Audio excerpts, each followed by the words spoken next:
just gotta press the button. What's up, guys? Time for some more malt reviews. I'm Mike. With me, as always, my partner in crime is Narby. What's happening? What's happening? Today we're gonna review the Laphroaig. We believe it's pronounced Cairdeas Port Wood Edition. This was, here's the bottle. Like Mikey said, Laphroaig Cairdeas Portwood. And these are being released once a year. This is the 2013 one, and it's bottled at 51.3% ABV.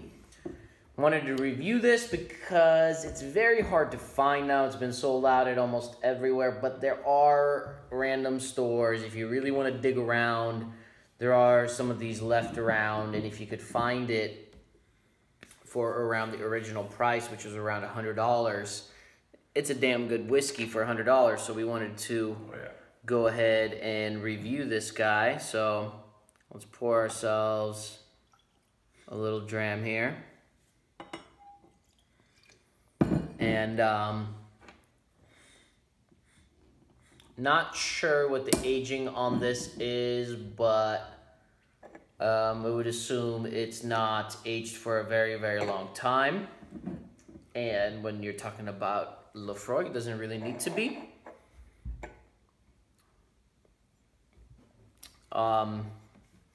It's got a beautiful, nice golden color. It's almost like a rosy gold. And that's the port cask influence here. And I tend to be a fan of port cask influence majority of the time. On the nose,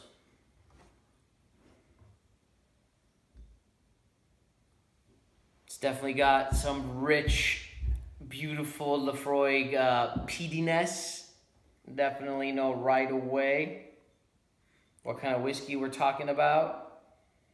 And it's sorry. Go ahead. You just getting a lot of maritime influence, a lot of wet rocks, mineral, the light gravelly sand, that certain kind of sand on the coast of Island of Islay, where Laphroaig is made, and that ocean spray that's only Laphroaig with. It's like rich flavored smoke, but it's not overly heavy smoke. Like some young Laphroaigs are overly heavy smoke. This is perfect amount of smoke, but it's richly flavored. It's extremely salty. I get some vanilla, I get some chocolate, some blood oranges, some ginger, some lemon peel, lemon skin. It's just, and it's all kind of candied. It's got that sweetness from the port. Yeah, I gotta say, sometimes, opposite to what Narby said, if I try like a Speyside whiskey that's finished in port, it's just overly too sweet, overbearing for me.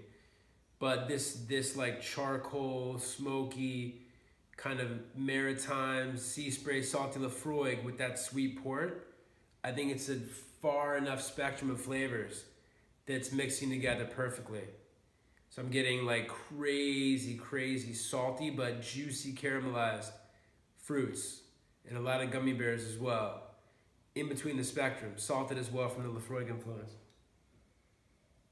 I think when Mikey says when it's gummy bears, it's kind of our way of saying candied. We think of it as like when it just has that sweet candiedness to it. It reminds us of gummy bears. We're a fan of gummy bears.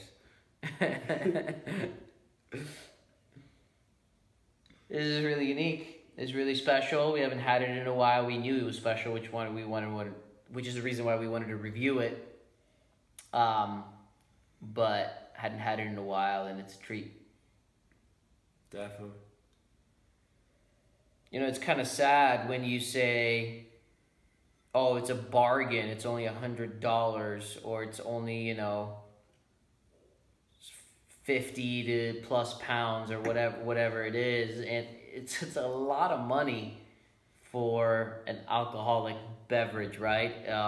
But whiskey's gotten to that point where now if you find something for 100 that's actually good quality, it becomes a bargain.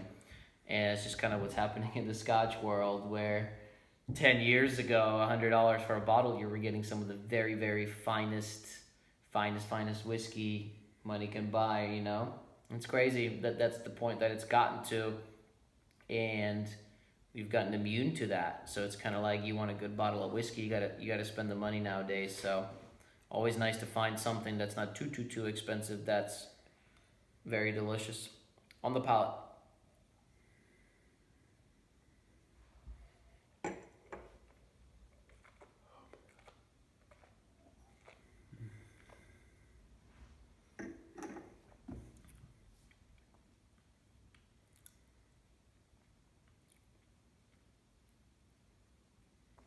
Wow, it doesn't attack at 51.3%. It doesn't attack too much. It doesn't attack too much like a really young whiskey would.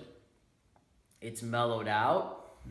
The air, and I am a huge fan of letting the whiskey breathe when it comes to peated whiskeys. The peat mellows out, and I love that mellow peat style where it's not overwhelming. Combine that with all those sweetness, the gummy bears that Mike was talking about, along with the ginger, chocolate-covered oranges, mellowed out Laphroaig peat, saltiness. It's really, really good whiskey.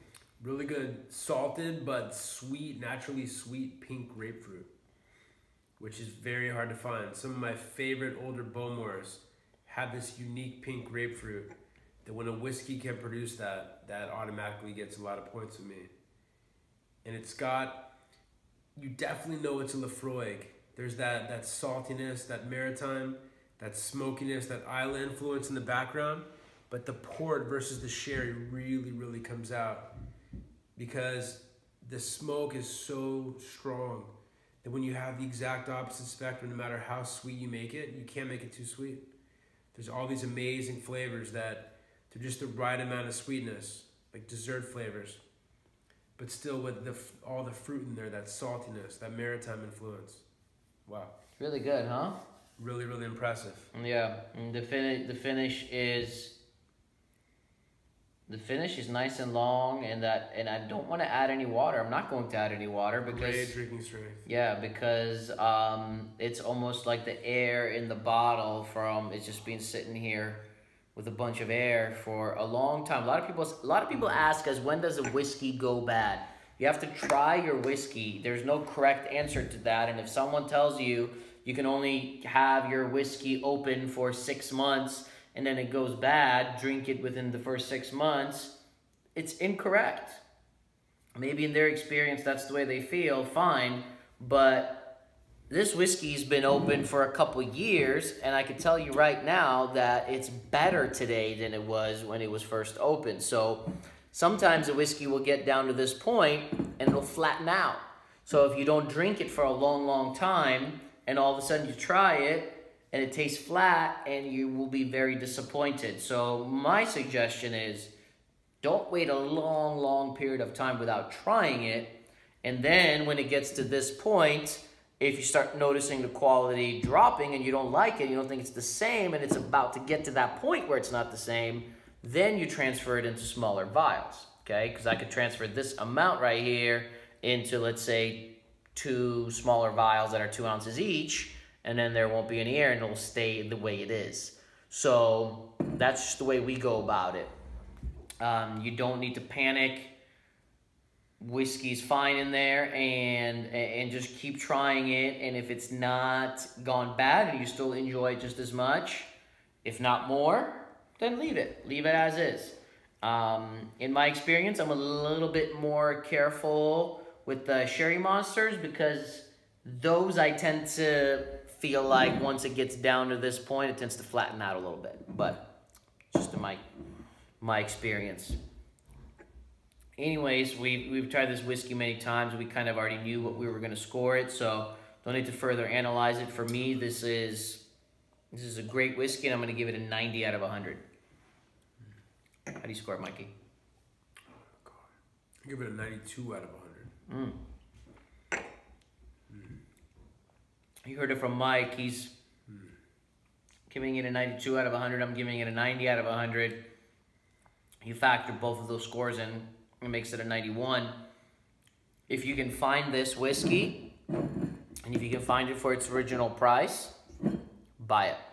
Excellent, excellent stuff. We'll see you guys soon. Cheers. Cheers, guys.